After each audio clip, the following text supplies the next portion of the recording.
People wonder and ask, did Prophet Muhammad peace be upon him marry a child? Was this a normal practice 1400 years ago? What was the wisdom behind it? According to authentic sources, Prophet Muhammad peace be upon him married Aisyah when she was 6 years old, and the marriage was consummated after she turned 9. However, it is important to understand things in their historical context. For instance, it would be silly to ask, what kind of milk did they drink 1400 years ago? Or to ask, what kind of engine they used to have back then? Therefore, one must understand that things 1400 years ago were very different from now. Time have changed, and so humans have. 1400 years ago, it was very common for women to marry at a young age. It is a historical fact that girls from ages 9 to 14 were married off in Europe, Asia, Africa, and America. For example, St. Augustine, 350 AD, he married a 10-year-old. King Richard II, 1400 AD, he married a 7-year-old. Henry VIII, 1500 AD, he married a 6-year-old. Even in the Bible, it says, "But say for yourself every girl who have never slept with a man."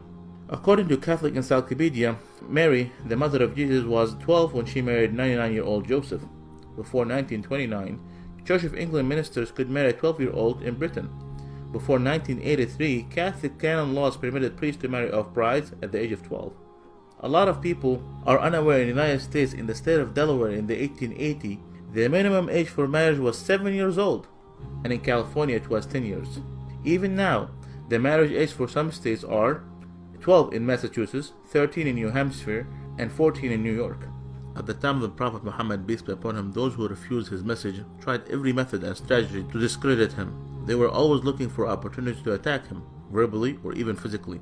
Some of this verbal abuse consisted of calling him magician or a soothsayer or crazy. However, they never thought to point out or objected to his marriage to Aisha. Why? Because this was the norm of society, meaning it was completely normal.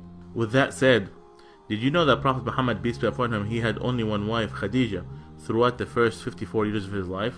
Did you know that she was a widow? Did you know that she was 15 years older than him? He, peace be upon him, spent his entire youth with her. He was committed to her until after her death by keeping ties with her friends. What about Aisha? Was she a child when she agreed to marry Prophet Muhammad, peace be upon him? First, it's important to note that it is strictly prohibited in Islam to marry someone before the age of puberty.